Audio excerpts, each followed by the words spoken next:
सभी विश्वासी भाई बहनों को प्रभु यीशु मसीह के नाम में सलाम। आज मैं लेकर आई हूँ उत्पत्ति अध्याय 3 से लिया गया। दोस्तों, पहले हम जानेंगे आदम और स्त्री को परमेश्वर ने बनाया था। दोस्तों, सृष्टि की रचना कैसे हुई यह आपको मेरे ही चैनल में देखने को मिल जाएगा। चलिए अब जानेंगे कि पाप संसार में कैसे आया। आदम और स्त्री को परमेश्वर के बनाए हुए बगीचे में रहते हुए बहुत खुश थे और उनमें से कोई भी कपड़े नहीं पहनते थे। दोस्तों, और इस बात में उनमें से किसी को शर्मिंदा महसूस नहीं होता था, क्योंकि संसार में पाप नहीं था। वे अक्सर उस बगीचे में घूमते थे, टहलते थे और परमेश्वर से बातें भी किया करते थे।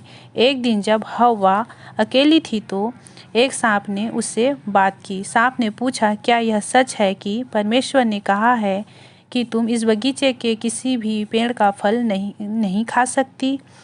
फिर हव्वा ने कहा, हम सब पेड़ों का फल खा सकते हैं, पर जो 2 पेड़ है बगीचे के बीच में, उसके फल को खाने से परमेश्वर ने मना किया है और कहा है उसका फल खाने से हम मर जाएंगे। सांप ने कहा, नहीं, तुम नहीं मरोगे, बल्कि परमेश्वर की तरह बन जाओगे।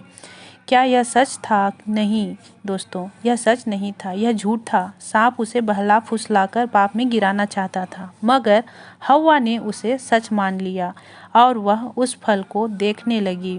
उसको फल देखकर लालच आने लगा और वह फल को खा ली और आदम को भी दी। आदम भी खा लिया।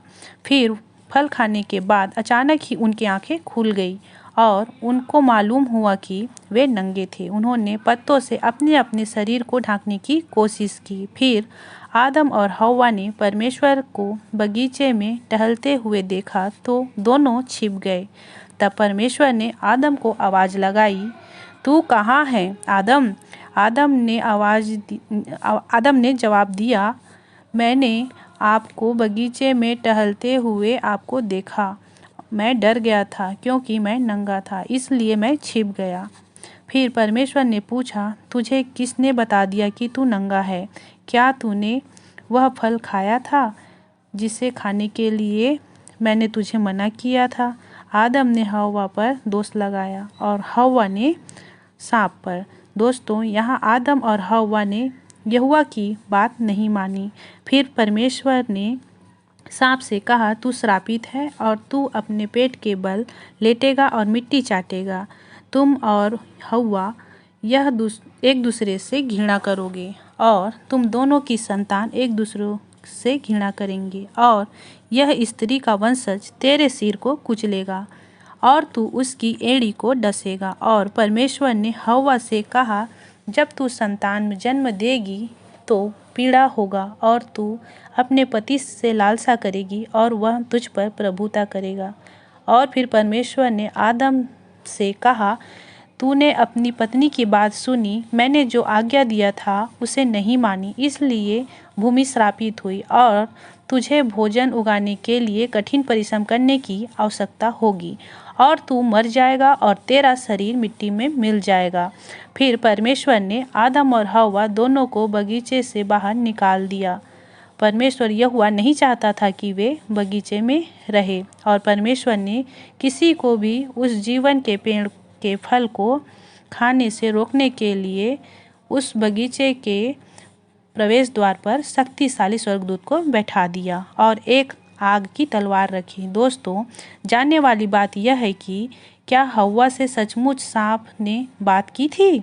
नहीं दोस्तों, यहोवा ने सांप को इस तरह नहीं बनाया था कि वे बात कर सके।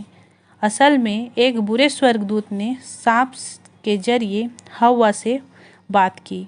उसने हव्वा को धोखा देने के लिए ऐसा किया और उस बुरे स्वर्गदूत को शैतान कहा जाता है। दोस्तों, यहाँ पर परमेश्वर ने उस बगीचे को बनाया था आदम और उस स्त्री के लिए। उनको कुछ काम करने की आवश्यकता नहीं पड़ती थी, पर फिर भी उस फल को खाकर वह पाप में गिर गए। दोस्तों, आशा करती हूँ कि आपको बहुत कुछ समझ आया होगा कि पाप संसार में कैसे आया। आप सभी को प्रभु आशीष दे। आमीन।